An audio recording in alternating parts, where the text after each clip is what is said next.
Kami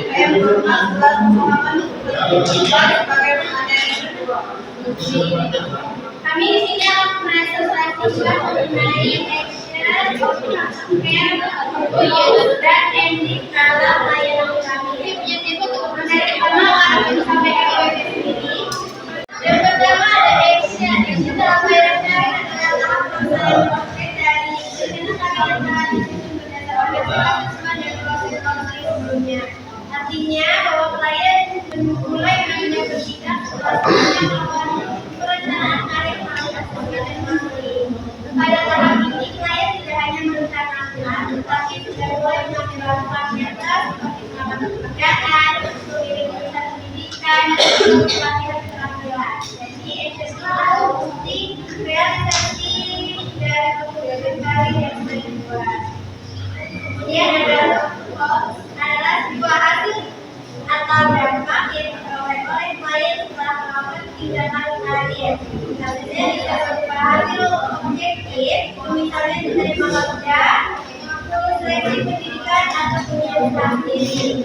Kemudian ada hasil subjektif seperti peningkatan kepercayaan diri, tujuan yang tidak berat, merasa puas dengan pilihan karir dan berkurangnya rasa cemas saat mengambil keputusan. Outcome ini menjadi tolak ukur kejahatan layanan konseling karir karena menemukan perubahan nyata yang dialami oleh klien.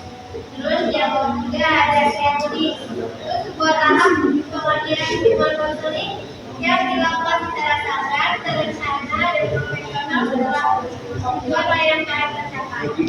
Tahap ini juga bukan sekedar memberikan pertolongan saja, tetapi merupakan proses psikologis yang membantu klien agar merasa siap melanjutkan hidupnya secara mandiri, lebih percaya diri dalam melayani karirnya, dan tidak lagi bergantung pada konselor.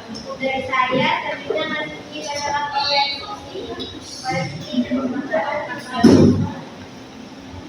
Baik, saya akan menyampaikan materi yang kedua, yaitu prinsip-prinsip pelaksanaan action, outcomes, dan ending.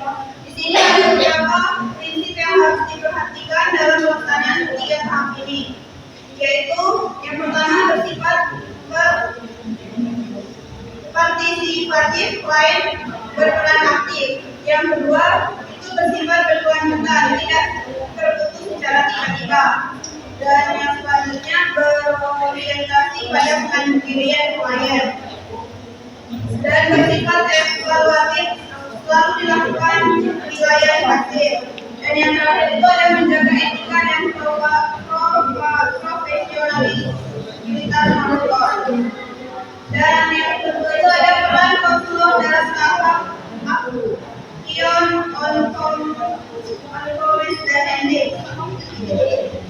Yang pertama, pada tahapan action, konselor berperan sebagai motivator, yaitu memberikan dorongan semangat kepada klien.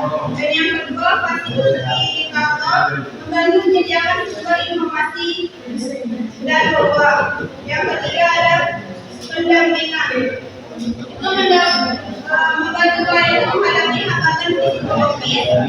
Dan yang terakhir ada evaluator sementara, itu untuk memantau konsistensi tindakan klien.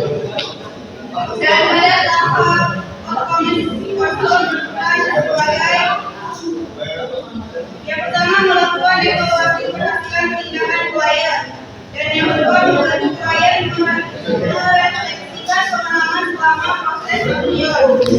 Yang ketiga mengukur perubahan sikap, keuangan, dan perilaku klien. Dan yang ketiga itu ada pada tahap ending, konselor berperan sebagai membantu klien melakukan refleksi proses akhir konseling dan membuat keberhasilan yang telah dicapai klien, memberikan rencana tidak lanjut sendiri, menjaga hubungan profesional secara etis, dan yang terakhir memberikan rujukan jika klien masih membutuhkan layanan lanjutan. Dan materi yang terakhir yaitu hambatan dalam pelaksanaan action, outcomes, dan ending. Hambatannya itu ada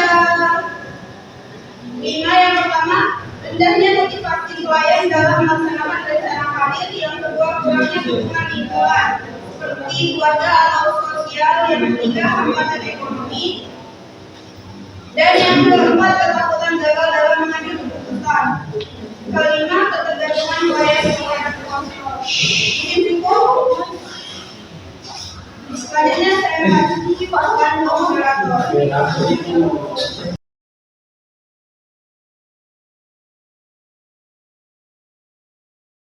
Oke guys, sekian dari kami.